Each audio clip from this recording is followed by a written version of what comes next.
Look, the next story is that of photographer Jason Tay.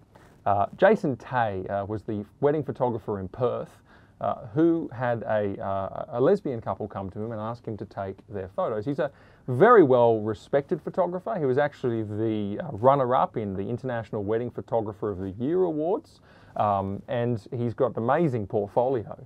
But he's a Christian man, and he's overtly and solidly and clearly Christian in the way that he does his business. But he had a lesbian couple approach him and ask him to take photos of their family. They have children.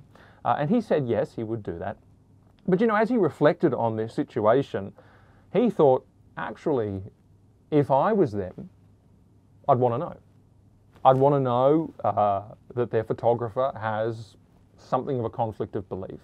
And so he wrote them a kind note just saying, look, I want you to know something. I want you to know that I am a Christian. I want you to know that my beliefs are Christian on these issues. And if you'd be more comfortable with another photographer, I wouldn't be offended if you chose to do that. But equally, I am happy to take these pictures. I paraphrase, but I couldn't actually be as nice as he was, to be perfectly honest. And he said that, and you know, thinking genuinely that this was the right thing to do, and they turned around and sued him. They sued him under the West Australian Anti-Discrimination Act, and they took him to the Equal Opportunity Commission. They asked him to apologise for what he did, and of course Jason didn't feel like he could make an apology for simply stating his beliefs, and so that was then referred to the State Administrative Tribunal. Now, the reason I raise this case is not because it's happened, we've talked about that when it did, but because the complainant has dropped the case. And so that's now fallen by the wayside, and Jason Tay is free to continue to run his photography business in peace because, you know, he got some good legal support. And this is the tragedy of these things. The tragedy of these things is they have a chilling effect. The process after many months is very burdensome on the person. It is fear and intimidation. And the fact that the Equal Opportunity Commission would even accept the complaint and then allow it to be referred to the State Administrative Tribunal, for what?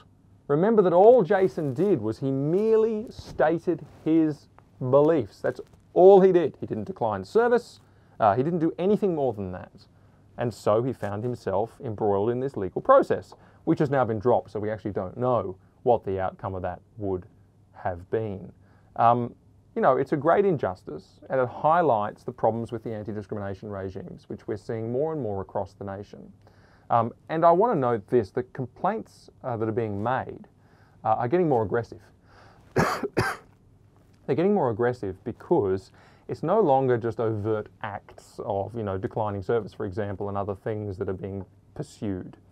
But we've seen cases where someone has brought a complaint, not because they themselves are gay, but on behalf of others who are gay, so they don't even possess the protected attribute. And in that case, the commission in question accepted the complaint.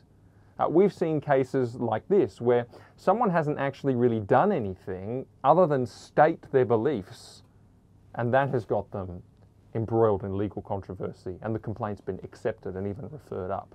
But also we saw the case of White Magazine a little while ago where they didn't do anything at all. They didn't even state their beliefs. For the crime of remaining silent, White Magazine was hounded out of business by activists. They received threats to their personal safety. Sponsors pulled out of the magazine to the extent that the whole enterprise became economically unviable. Why is this happening? Well, do you know, it's happening because if you read carefully through Romans 1, and I believe we're in a Romans 1 society, I think that's fairly uncontroversial to people who know their Bibles, you will see that, you know, in this society, nothing less than approval will do. It's not enough to be silent. It's not enough to continue to state your aberrant beliefs.